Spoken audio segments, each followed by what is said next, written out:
أعوذ بالله من الشيطان الرجيم. بسم الله الرحمن الرحيم.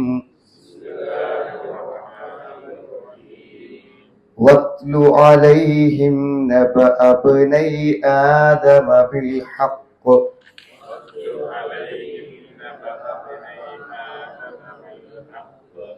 واتل عليهم نبأ ابني آدم بالحق إذ قربا قربانا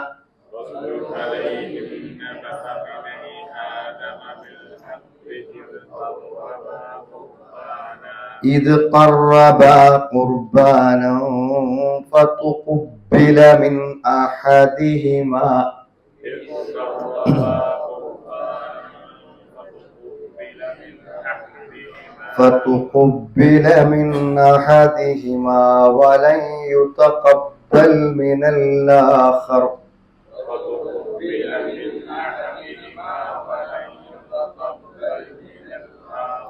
ولن يتقبل من الآخر قال لأقتلنك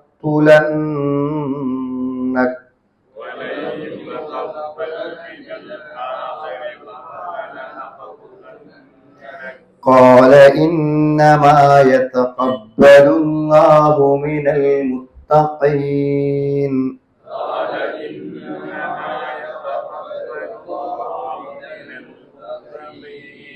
لئن بسطت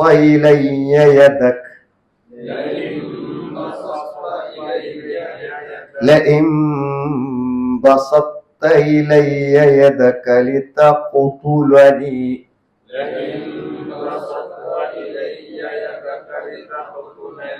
لتقتلني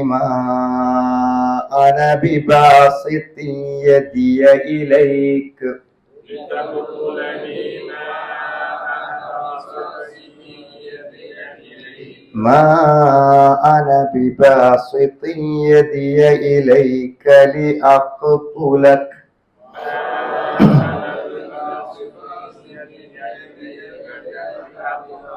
إني أخاف الله رب العالمين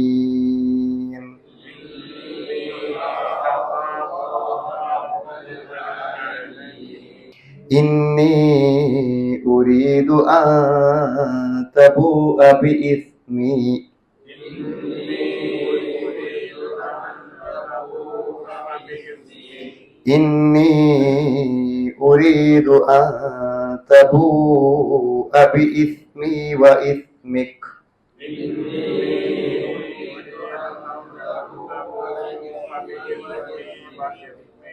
بإثمي وإثمك فتكون من أصحاب النار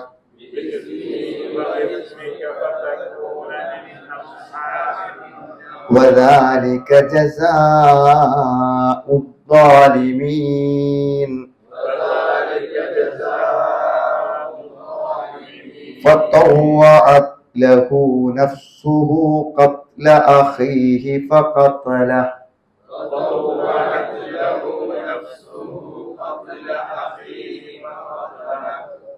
أخيه فقتله فأصبح من الخاسرين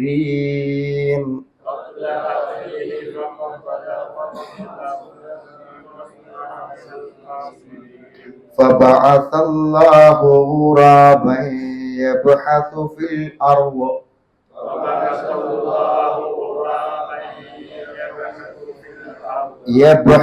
في الأرض ليريه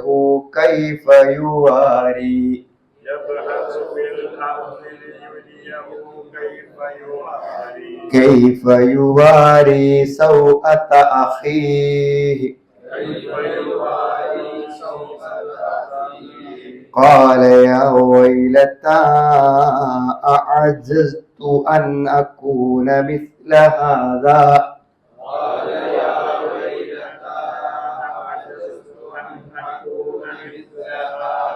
أعجزت أن أكون مثل هذا الغراب فأواري سوءة أخي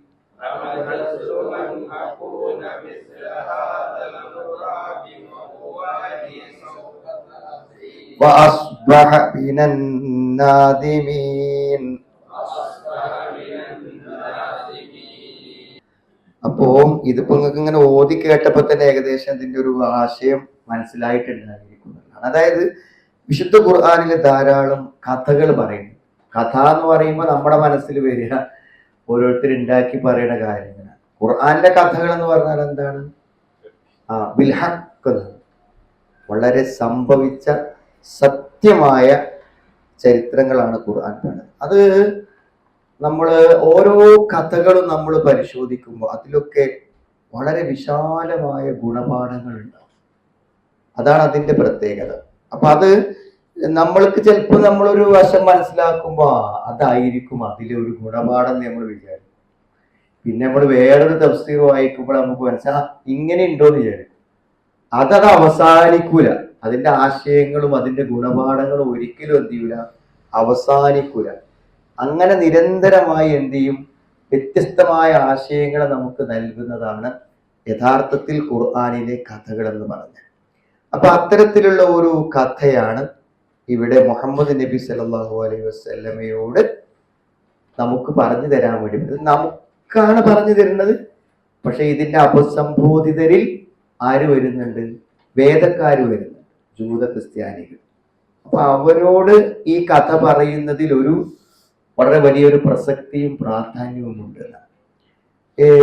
ഇന്ന് തന്നെ ഞാൻ കുട്ടികൾക്ക് ക്ലാസ് എടുത്തപ്പോഴാണ് ഒരാളുടെ ചരിത്രം വായിച്ചപ്പോ അതിൽ കണ്ട ഒരു കാര്യമാണെന്ന് പറഞ്ഞാൽ, സാധാരണ ഒരാള് അക്രമം ചെയ്യുമ്പോൾ ലാലിം എന്ന് പറയും. നമ്മൾ അക്രമം ചെയ്യും, അക്രമത്തിന് വിധേയമാകുന്ന മർദ്ദിതനെ നമ്മൾ എന്ത് പറയും? മംഗ്ലൂം എന്നാ പറയും. ലാലിം അക്രമി, മംഗ്ലൂം ആക്രമിക്കപ്പെട്ടവൻ, മർദ്ദിതൻ എന്ന് നമ്മൾ പറയും. അപ്പോൾ സത്യത്തിൽ എന്താണെന്ന് വിചാരിച്ചാൽ, ഈ അസൂയ മൂലം നമ്മൾ ഒരാളെ ഉപദ്രവിക്കുമ്പോൾ, ഉപദ്രവിക്കപ്പെടുന്നവനേക്കാളും പ്രശ്നം ആർക്കാന്നറിയോ? ഈ അസൂയക്കാരനാണെന്നാണ്. വളരെ പ്രഗത്ഭനായിട്ടുള്ള ഒരാളുടെ വാക്കുകളായിട്ടാണ്, ഞാൻ ആ വ്യക്തി ഓർക്കുന്നില്ല, ഇന്ന് കുട്ടിയെ ക്ലാസ് എടുക്കുന്ന സമയത്തേക്കാണ്. അത് വല്ലാത്തൊരു വസ്തുതയാണ്.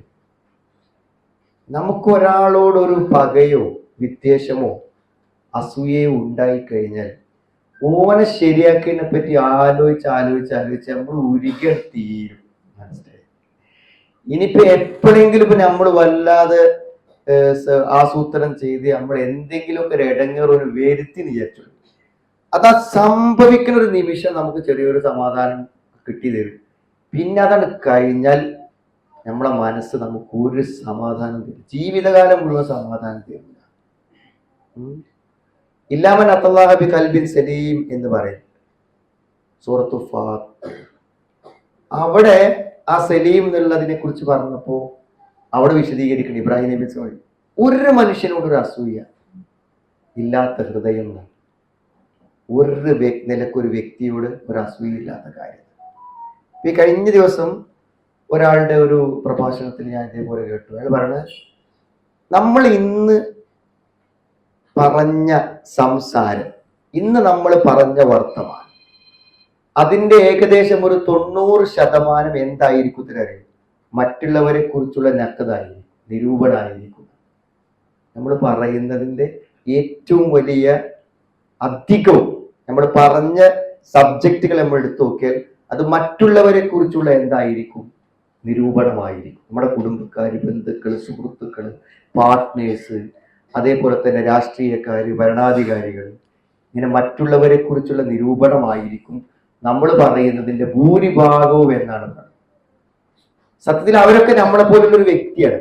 അപ്പൊ നമ്മളെ കുറിച്ച് പറയാൻ തീരുമാനിച്ചാലോ എത്ര നമുക്ക് അറിയാൻ നമ്മളെ പറ്റി എത്ര ഉണ്ടാവുന്ന.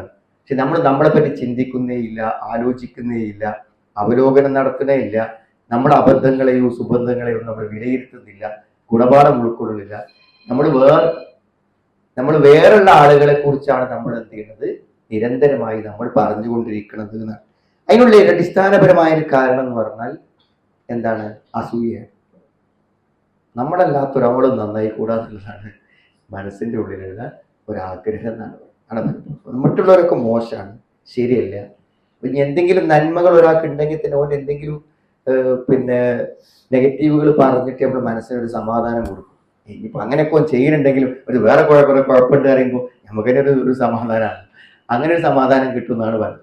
അപ്പൊ ഇത് ഒരു നിരന്തര പ്രക്രിയ. അപ്പൊ ഇവിടെ എന്താ വെച്ചാൽ ഈ ജൂതന്മാരും ക്രിസ്ത്യാനികളും സത്യത്തിൽ നമ്മൾ നേരത്തെ പറഞ്ഞ പോലെ മുഹമ്മദ് നബി സ്വല്ലല്ലാഹു അലൈഹി വസല്ലം വന്നാൽ അവർ വിശ്വസിക്കാൻ അത്രമാത്രം എന്താണ് ബാധ്യസ്ഥരാണ്. കാരണം അവർക്ക് ഇബ്രാഹിം നബിനെ അറിയും, മൂസാ നബിനെ അറിയില്ലേ? അവർക്ക് അറിയാലോ എല്ലാ പ്രവാചകന്മാരെയും, ആദം നബിനെ അറിയും, എല്ലാവരെയും അറിയും. ഈ മുശ്രിക്കുകൾക്ക് എന്താ അറിയാം? ഇവർക്കൊന്നും അറിയില്ല. അപ്പൊ ഇവർക്ക് എന്ത് ചെയ്യും? ഇത് വരുമ്പോ തന്നെ ആരെ മനസ്സിലാവും? വേദം വരിക, ജിബിരിയിൽ വരിക എന്നൊക്കെ പറഞ്ഞാൽ എന്ത് ചെയ്യും? നാമൂസ് വരിക എന്നൊക്കെ പറഞ്ഞാൽ അവർക്ക് വേഗം മനസ്സിലാവും. പക്ഷെ അവര് വിശ്വസിച്ചില്ല. എന്തുകൊണ്ടാണ് അവർ വിശ്വസിക്കാതിരുന്നത്? ഹസദം മിൻ ഇന്ത്യ. എന്താ അസൂയ? എന്താ അസൂയ? വേദക്കാരനായ ഒരു പ്രവാചകൻ വരുമ്പോൾ അത് വേദക്കാരെന്ന് വരണ്ടേ? ഒരു ജൂതനോ ഒരു ക്രിസ്ത്യാനിയോ ആവണ്ടേ? ആര്? ഒരു നബി വരും, വായിലല്ലോ.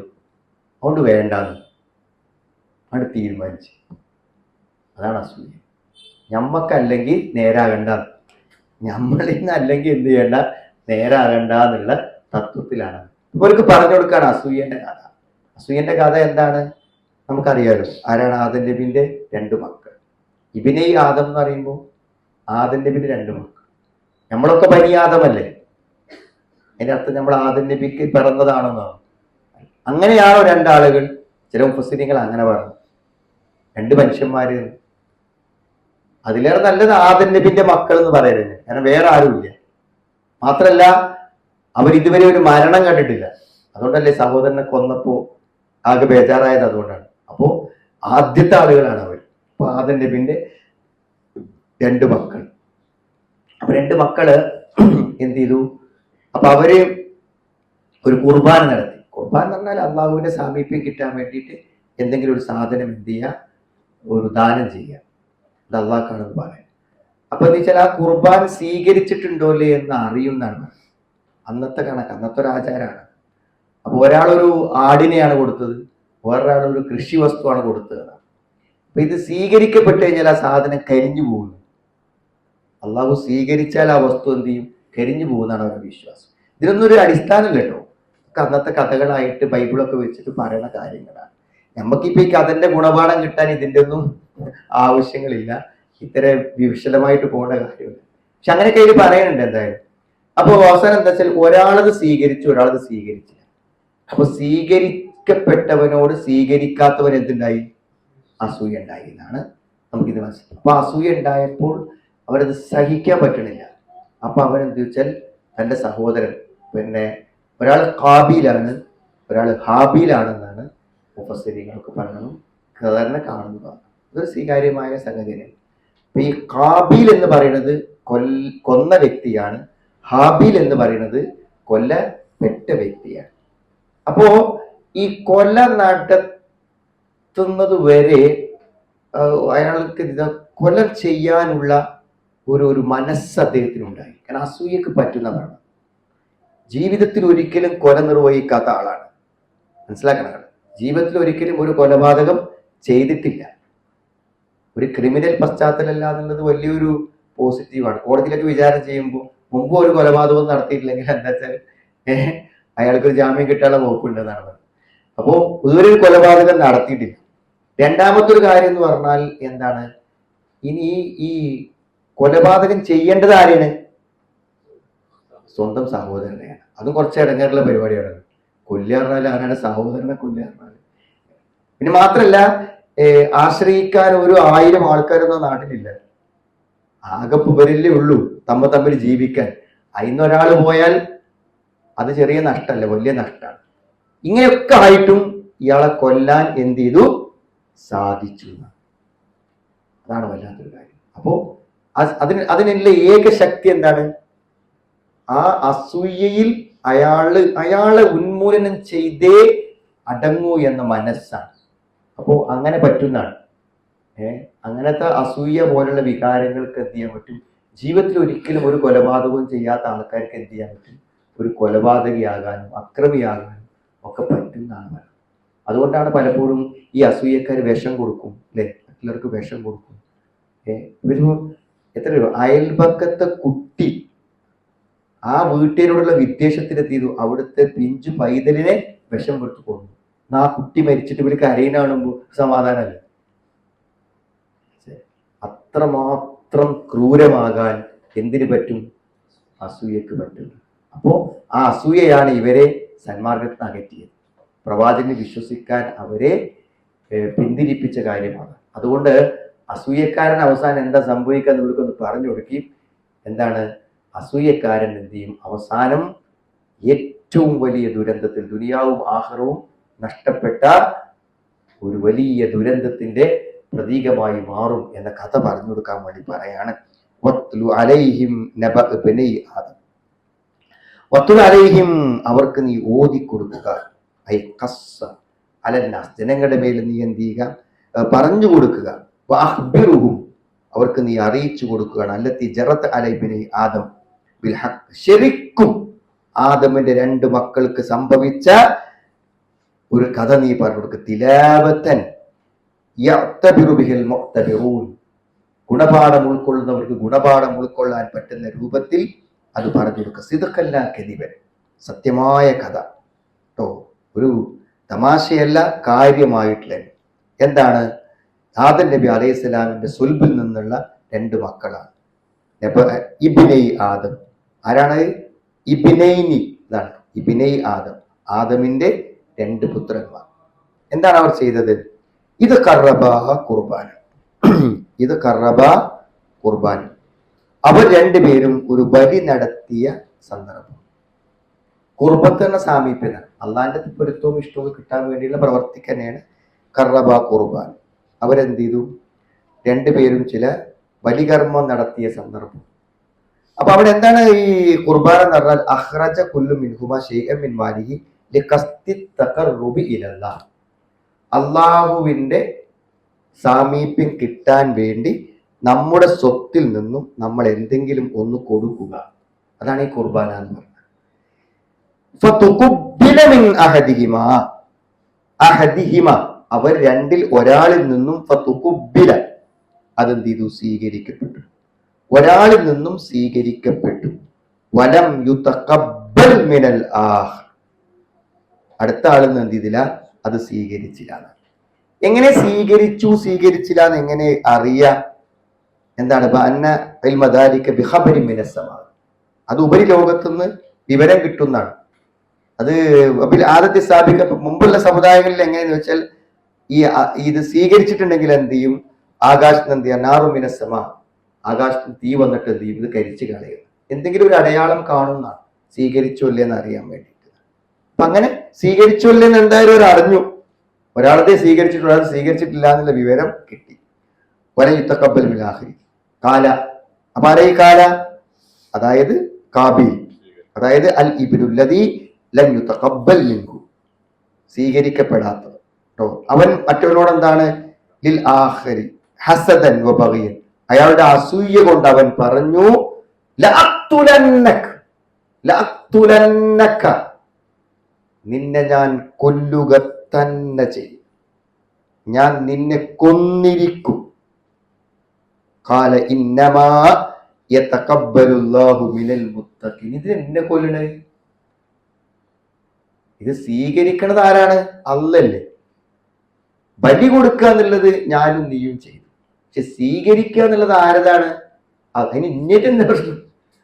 സ്വീകരിക്കുന്നു സ്വീകരിക്കാതിരിക്കണതും ആരാണ്? അല്ലാഹുവാണ്. ഇവിടെ പറയുന്നത് എന്താണ്? ഇന്നമാ യതഖബ്ബലുല്ലാഹു മിനൽ മുത്തഖീൻ, സൂക്ഷ്മത പാലിക്കുക, തഖ്വയുള്ളവരെ മാത്രമേ അള്ളാഹു സ്വീകരിക്കുള്ളൂ. 2 അർത്ഥമുണ്ട്. തഖ്വയുള്ളവരെ സ്വീകരിക്കുള്ളൂ എന്ന് പറഞ്ഞാൽ ഒരർത്ഥം തഖ്വ ഇല്ലാത്തവനിൽ നിന്ന് ഒരമലും സ്വീകരിക്കുക. അള്ളാഹ്ക്ക് വേണ്ടി ചെയ്യുന്ന ഒരു പ്രവൃത്തിയും സൂക്ഷ്മത പാലിക്കാത്ത ഒരു വ്യക്തിയിൽ നിന്ന് അള്ളാഹ് സ്വീകരിക്കൂല. അൽ അബൂദർദാ കാല, അബൂദർദാ പറയണം എന്താണ്? എന്റെ ഒരു നിസ്കാരം അള്ളാഹ് സ്വീകരിച്ചു എന്ന് എനിക്ക് ഉറപ്പാകുകയാണെങ്കിൽ അഹബ്ബു ഇലയ്യ മിനദ് ദുനിയാ വമാ ഫീഹാ, ദുനിയാവിലുള്ള സർവത്തിനേക്കാളും എനിക്ക് സന്തോഷം ഉണ്ടാവുന്നു എന്താ കാരണം? ഒരമൽ അള്ള സ്വീകരിച്ചിട്ടുണ്ടെങ്കിൽ ഞാൻ മുത്തക്കയാണ്. ഒരമലിൻ്റെ അള്ള സ്വീകരിച്ചിട്ടുണ്ട് നിനക്ക് ഉറപ്പ് കിട്ടുകയാണെങ്കിൽ ഞാൻ ആരാണ്? തക്കുവള്ള ആളാണെന്ന് നിനക്ക് ഉറപ്പായി. അപ്പൊ തക്കുവള്ളവരെ സ്വീകരിക്കും. വേറെ ചില വ്യാഖ്യാതാക്കൾ പറഞ്ഞ എന്താന്ന് ചോദിച്ചാൽ, ഈ മുത്തക്കികളിൽ സ്വീകരിക്കുള്ളൂ എന്ന് പറഞ്ഞാൽ അതിന്റെ അർത്ഥം എന്താണ്? ഈ ചെയ്ത കുർബാന അതിന്റെ നിയമം അനുസരിച്ചുകൊണ്ടും അതിന്റെ സൂക്ഷ്മത അനുസരിച്ചുകൊണ്ടും ചെയ്തതാണെങ്കിൽ ആര് സ്വീകരിക്കുള്ളൂ? നല്ല മനസ്സ്, നിയ്യത്ത്, അത് ചെയ്യാൻ പറഞ്ഞ രൂപത്തിൽ ചെയ്യുക, എങ്കിലേ സ്വീകരിക്കുള്ളൂ എന്നാണ് ചില ആൾക്കാർ പറഞ്ഞത്. കുറച്ചും കൂടി നല്ലത് ഈ ആയത്ത് എല്ലാവരും ഉപയോഗിക്കുന്ന ആയത്താണ്. തഖ്വയുള്ളവരെ അള്ളാഹു സ്വീകരിക്കുള്ളൂ എന്നുള്ളത് വ്യാപകമായ അർത്ഥത്തിന് ഉപയോഗിക്കുന്നതാണ് കുറച്ചും കൂടി നല്ലത് എന്നാണ് പറയുന്നത്. അപ്പൊ ഇയാളെ മറുപടി എന്താ? കൊല്ലും പറഞ്ഞപ്പോൾ എന്താണ് മറുപടി പറഞ്ഞത്?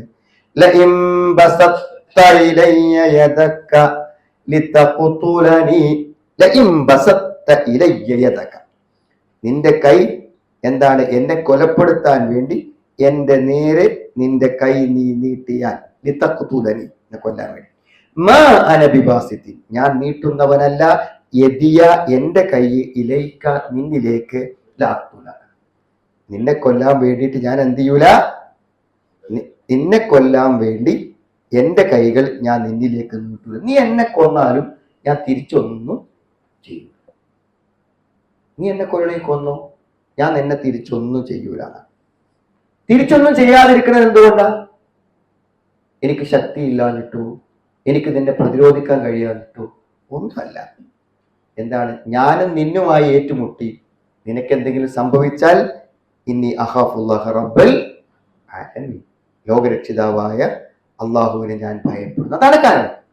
എനിക്ക് അള്ളാഹുവിനെ പേടിയായത് കൊണ്ടാണ് എന്താണ് ഞാൻ ഒന്നും ചെയ്യാതിരിക്കാൻ കാരണമെന്നാണ്. അതായത് അള്ളാഹുവിനെ ഭയപ്പെടുന്ന ഒരാൾ, അൽ ഖായിഫു ലില്ലാഹ്, അള്ളാഹുവിനെ ഭയപ്പെടുന്ന ഒരാൾ ഒരു തെറ്റ് ചെയ്യൂലാണ്.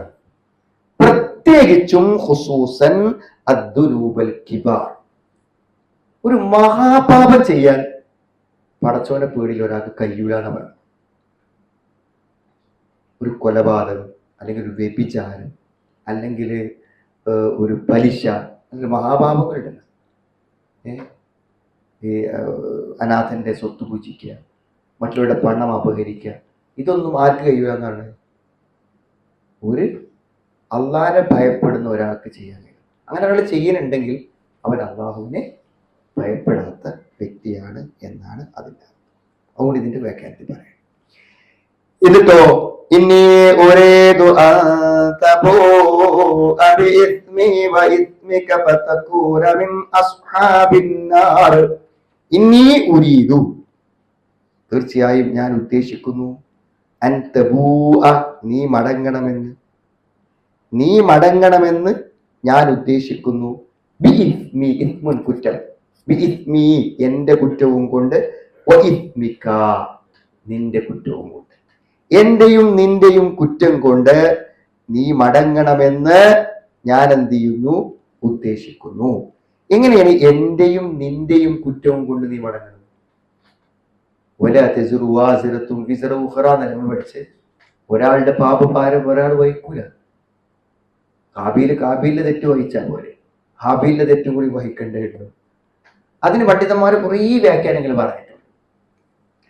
അതില് നമുക്ക് സ്വീകരിക്കാവുന്ന നമുക്ക് ഏറ്റവും യോജിക്കാവുന്ന ഇതായിട്ട് എന്ന് പറയുന്നത് എന്താ വെച്ചാൽ, എന്റെ ഇസ്മു എന്ന് പറഞ്ഞാൽ ഉദ്ദേശിക്കുന്നത്, ഒരാളോട് അക്രമം ചെയ്താൽ ആ അക്രമം ചെയ്യപ്പെട്ടവന് എന്ത് ചെയ്യും? അവന്റെ തെറ്റുകൾ എടുത്ത് മറ്റേയാൾക്ക് കൊടുത്തിട്ട് നാളെ പരലോകത്ത് പരിഹരിക്കുമെന്ന് പറയുന്നത്. അതാണ് ഒരു വ്യാഖ്യാനമായി, ഒരർത്ഥമായിട്ട് അതാണ് അവിടെ പറയാനുള്ള കാരണം. അതായത് പിന്നെ അതേപോലെ ഇസ്മി കത്തിലി, എന്നെ നീ കൊന്ന നിന്റെ കുറ്റം, ഇസ്മുക്കല്ലതി അലൈക കബിലതാലി, അതിനു മുമ്പ് നീ എന്തൊക്കെ തെറ്റുകൾ ചെയ്തിട്ടുണ്ടോ അതിന്റെ കുറ്റവും നീ എനിക്ക് അവിടെ ചെന്ന ഏറ്റുവാങ്ങുന്നു. എന്നെ കൊന്ന കുറ്റം മാത്രമല്ല, നീ ചെയ്ത എല്ലാ കുറ്റങ്ങളും നീ അവിടെ എന്ത് ചെയ്യേണ്ടി വരും? വഹിക്കേണ്ടി വരും എന്നതാണ് മറ്റൊരു ആശയമായിക്കൊണ്ട് പറയുന്നത്. ഇങ്ങനെ പല അർത്ഥങ്ങളും അതിനു വേണ്ടി പറഞ്ഞിട്ടുണ്ട്. അങ്ങനെ നീ നരകക്കാരനായി തീരും. അതാണ് അക്രമികൾക്കുള്ള പ്രതിഫലം, അതാകുന്നു എന്നാണ് പറയുന്നത്. എന്താണ് ഇതിൽ നിന്ന് കിട്ടുന്ന ഒരു കാര്യം? കൊലപാതകം മഹാപാപമാണ്. അതെന്താണ്? ദുഖൂലുന്നാർ, നരകപ്രവേശനത്തിന് കാരണമാകുന്ന ഒരു കാര്യമാകുന്നു. അങ്ങനെ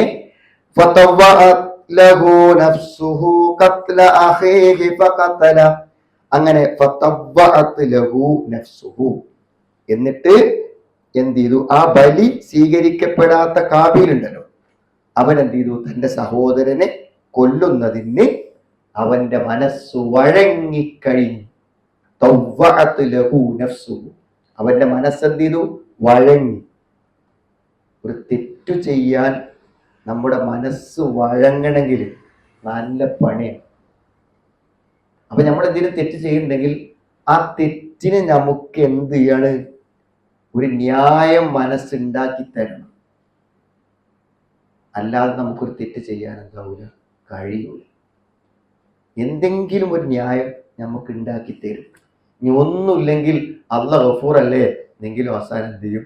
മനസ്സിലാകും. അല്ലാതെ നമുക്ക് ഒരിക്കലും എന്താകാൻ പറ്റൂല, തെറ്റിയാൻ. തെറ്റ് ചെയ്യണം എന്നുണ്ടെങ്കിൽ എന്ത് വേണം? നമുക്കൊരു ധൈര്യം അതിന് കിട്ടണമെങ്കിൽ കൊടുക്കണം. ഇപ്പൊ ഈ വാടകക്കൊക്കെ കൊലക്കൊക്കെ പറഞ്ഞേക്കുന്ന ആൾക്കാരും ഓർക്ക് എന്തെങ്കിലും ഒരു പ്രചോദനം കൊടുക്കും, ഒന്നെന്തിനൊക്കെ പൈസ കൊടുക്കും. അതിലുപരി എന്താ വെച്ചാൽ ഈ വ്യക്തിയെ കുറിച്ച് എന്ത് ചെയ്യും? അയാൾ കൊല്ലപ്പെടേണ്ടവനാണ് എന്നുള്ളൊരു വികാരം എന്ത് ചെയ്യും? അവരിൽ ഉണ്ടാകും. അപ്പൊ വഴങ്ങി കിട്ടിയെന്നാണ് വേണം മനസ്സ്. അങ്ങനെ കത്തലുഹു, അങ്ങനെ അവനെ അദ്ദേഹം കൊന്നു. അപ്പോ കൊല്ലുക എന്നുള്ളത് അയാളുടെ ഒരു ലക്ഷ്യമല്ലായിരുന്നു. ആ ലക്ഷ്യം നേടുകയല്ലേ ചെയ്ത്. ഇപ്പൊ നേടുമ്പോ നഷ്ടമാണ്, നേടുമ്പോ അയാൾ ലാഭിച്ചു എന്നല്ലേ പറയേണ്ടത്. നമുക്കൊരു ടാർഗറ്റ്, ലക്ഷ്യമുണ്ട്. അത് നമ്മൾ നേടിയാൽ നമ്മൾ വിജയിക്കല്ലേ ചെയ്തത്. സഹോദരനെ കൊല്ലുക എന്നുള്ള ഭയങ്കരമായ ഒരു ദൗത്യം അയാൾ സുന്ദരമായി നിർവഹിച്ചു. അപ്പൊ അയാൾ ജയിക്കല്ലേ. പക്ഷേ അവൻ എന്ത് ചെയ്തു? നഷ്ടക്കാരിൽ പെട്ടവനായി തീരുന്നതാണ്. എന്താണ് കാര്യം? ദുര്യാവും ആഖിറത്തും, ഇഹലോകം പരലോകവും പോയി എന്നാണ്.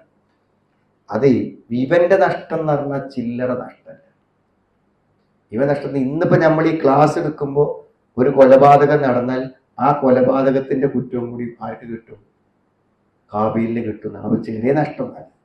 ഒരു കൊലപാതകത്തിന്റെ കുറ്റമല്ല, കോടിക്കണക്കിന് കൊലപാതകങ്ങളുടെ കുറ്റമാണ് ലഭിക്കുന്നത്. ലോകത്തെ ആദ്യത്തെ കൊലപാതകം. പിന്നെയുള്ളവർക്കൊക്കെ പ്രചോദനം എന്താണ്? ആ കൊലപാതകമാണെന്ന്. അപ്പൊ അതുകൊണ്ട് സുന്നത്തൻ ണ്ടല്ലോ. മാത്രല്ല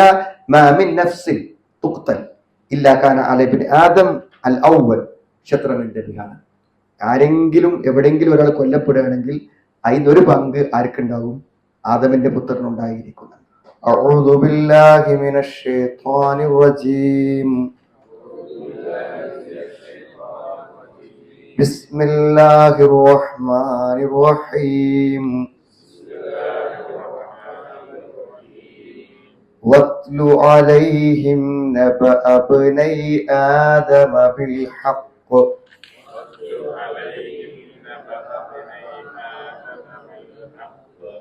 واتل عليهم نبأ ابني آدم بالحق إذ قربا قربانا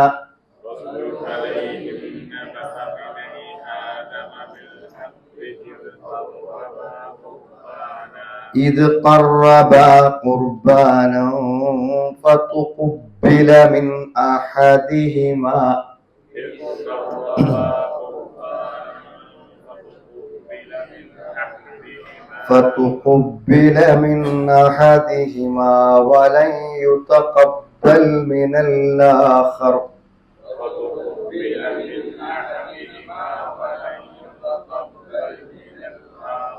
ولن يتقبل من الآخر قال لأقتلنك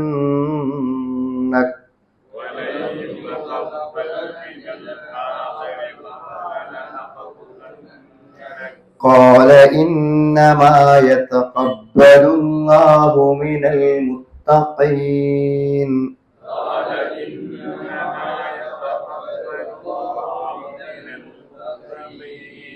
لئن بسطت إلي يدك لئن بسطت إلي يدك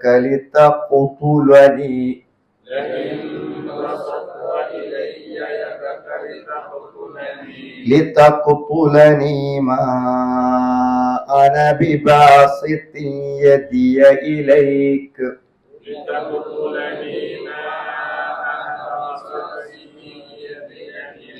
ما أنا بباسط يدي إليك لأقتلك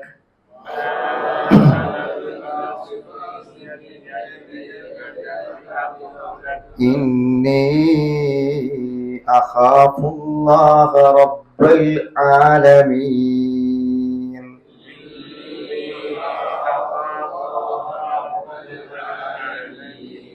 إني أريد أن تبوء بإثمي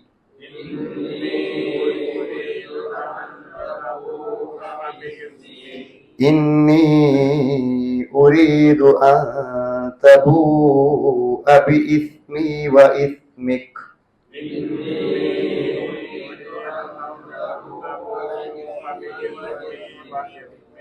بإثمي وإثمك فتكون من أصحاب النار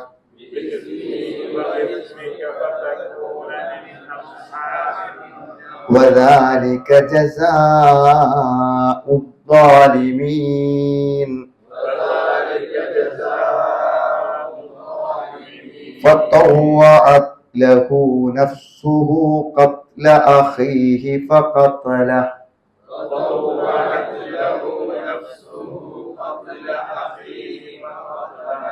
قتل أخيه فقتله فأصبح من الخاسرين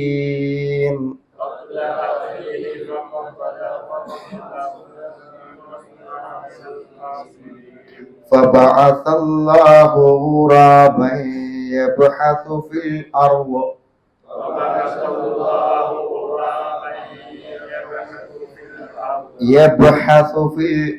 ليريه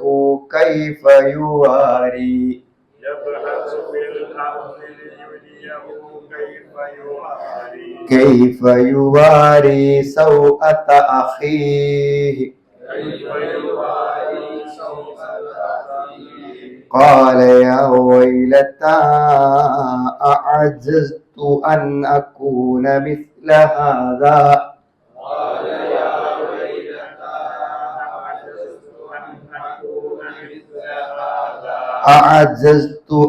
أكون مثل هذا الغراب فأواري سوءة أخي